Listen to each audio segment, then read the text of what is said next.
Hi all, welcome to my channel.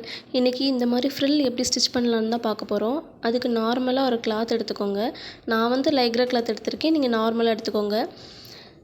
அதுக்கு என்ன தேவை அப்படின்னா பாபின். ஃபஸ்ட்டு வந்து பாபின், அப்புறம் எலாஸ்டிக் த்ரெட்டு வேணும். 1 mmல எலாஸ்டிக் த்ரெட் கிடைக்கும், அந்த மாதிரி நீங்கள் வாங்கி வச்சுக்கோங்க. இதை வந்து நம்ம கையால் வைண்ட் பண்ணணும். மிஷினில் வைண்ட் பண்ண முடியாது, கையால் வைண்ட் பண்ணிக்கணும். நீட்டாக வைண்ட் பண்ணிவிட்டு அதை நம்ம பாபின் கேஸ் நம்ம யூஸ் பண்ணுவோம்ல, அந்த பாபின் கேஸில் நம்ம போட்டுக்கணும். போட்டுட்டு அதை வந்து நான் எப்படி லூஸ் பண்ணுறேன்னு மட்டும் பாருங்கள்.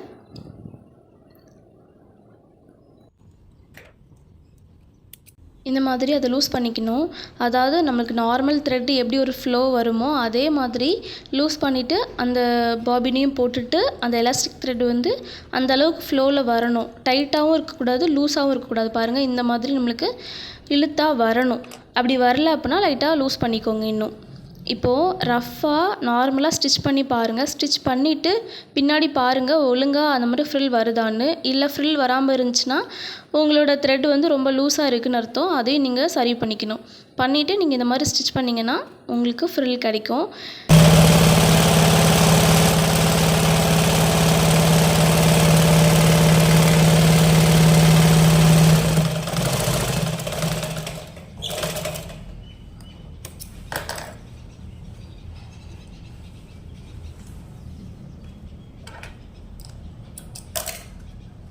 அடுத்து அதிலிருந்து ஒரு 1/4 இன்ச் தள்ளி அதுக்கு அடுத்த ஸ்டிச் மேலே போடணும். இந்த மாதிரி 1/4 இன்ச் தள்ளி போட்டுகிட்டே இருந்தீங்கன்னா அந்த ஃப்ரில் உங்களுக்கு கிடச்சிரும். நல்லாவும் இருக்கும் பார்க்குறதுக்கு. ஆனால் இது பொறுமையாக ஸ்டிச் பண்ணணும். ரொம்ப அவசரப்பட்டு ஸ்டிச் பண்ணால் கண்டிப்பாக அது ஒழுங்காக வராது. ஸோ பொறுமையாக ஸ்டிச் பண்ணிங்கன்னா நம்மளுக்கு அந்த மாதிரி பர்ஃபெக்டான ஃப்ரில் கிடைக்கும். இது வந்து நம்ம காஸ்டியூமில் வந்து கஃப்பில் யூஸ் பண்ணலாம். அப்படி இல்லை அப்படின்னா டாப் பார்ட், அதாவது மேக்ஸி அந்த மாதிரி டாப் பார்ட் அந்த மாதிரி அதிலலாம் யூஸ் பண்ணால் ரொம்ப அழகாக இருக்கும் பார்க்குறதுக்கு. இன்னுமே இதில் ஏதாவது டவுட் இருந்துச்சுன்னா கமெண்ட் பண்ணுங்கள்.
இந்த வீடியோ உங்களுக்கு பிடிச்சிருந்துச்சுன்னா சப்ஸ்கிரைப் பண்ணிவிட்டு லைக் பண்ணிக்கோங்க. இந்த மாதிரி நிறைய வீடியோஸ் வந்து இனிமேல் நம்ம சேனலில் வரும். உங்களுக்கு எந்த மாதிரி வேணுங்கிறதையும் கமெண்ட் பண்ணுங்கள், கண்டிப்பாக சொல்லித்தரலாம். தேங்க்யூ.